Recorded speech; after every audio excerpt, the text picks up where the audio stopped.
Late interception propels Vikings to 18-11 win over Seahawks. Sherles intercepted Trevone Boykin's pass and returned it 53 yards for a touchdown with 1:23 left, and the Minnesota Vikings beat the Seattle Seahawks 18-11 on Thursday night. With Boykin trying to lead a comeback for a second straight week, Sherles stepped in front of his pass intended for Eze Nwakwu and went untouched for the deciding score. Seattle had pulled even at 11-11 when Troymaine Pope scored on a 4-yard touchdown run with 12:49 left and Stephen Hauschka's 49-yard field goal later in the fourth quarter. Sherles' brother, Mike, is a linebackers coach at the University of Minnesota and has been away from the team due to an undisclosed health issue. Marcus Sherles did not play in the preseason opener against Cincinnati. He missed last week because of some personal issues, but came back. "He does a lot of things for us and does a nice job," Minnesota coach Mike Zimmer said. "It was nice to see him be rewarded." Boykin got Seattle to the Minnesota 5 in the closing seconds, before taking a sack, and was unable to connect with Anton Goodley in the end zone on the final play. Adrian Peterson was a spectator for Minnesota, as expected. So too, unexpectedly, was quarterback Teddy Bridgewater, given the night off by the choice of Zimmer.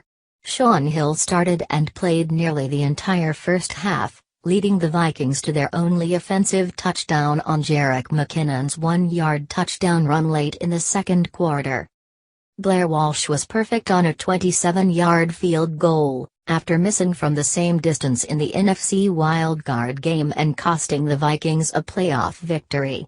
But Walsh missed wide left from 47 yards with 2:09 left that would have given the Vikings the lead. Seattle's overhauled offensive line struggled after a decent debut last Saturday against Kansas City. Russell Wilson played the entire first half and was sacked 4 times, getting pulled down awkwardly on the last sack. Wilson was 5 of 11 for 77 yards. Carroll put the majority of the blame on Seattle's quarterbacks for holding the ball too long. "We have to get rid of the football so we don't take the negative plays," Carroll said.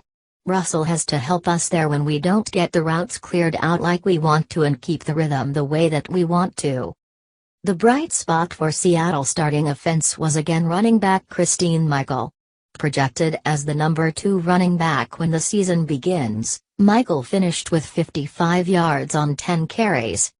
"The running game is going well, but we've got to pick up blocks better.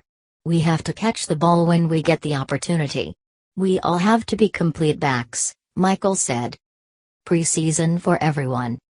It's preseason for everyone, including the officials.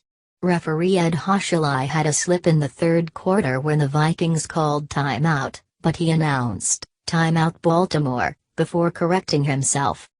Rookie watch. Vikings, QB Joel Stave played the entire second half and was 6 of 14 for 67 yards.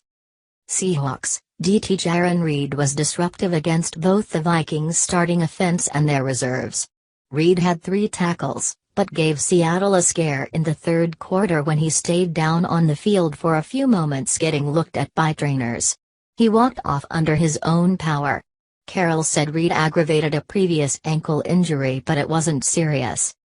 Position battles. Vikings, RT Andre Smith played nearly the entire first half with the starting offense in his bid to hold off TJ Clemmings for the starting job. Smith stayed mostly out of the spotlight with the exception of a holding call that was declined. Seahawks, Mike Morgan started at strong side linebacker. Morgan has appeared to hold the edge in the competition as the most experienced option in Seattle's system. Injury update. Vikings, CB Xavier Rhodes left the game in the first quarter with a hamstring injury. Seahawks, RB Thomas Rawls did not play, but he did go through a full pre-game warm-up, the strongest sign that Rawls may be ready for the regular season. Rawls will get a full week of practice next week, Carroll said. Quotable. "You work hard throughout the week, at practice, preparing for games," Bridgewater said. "So I wish I could have been out there. But, like I said, it was Coach Zimmer's decision and we'll leave it at that.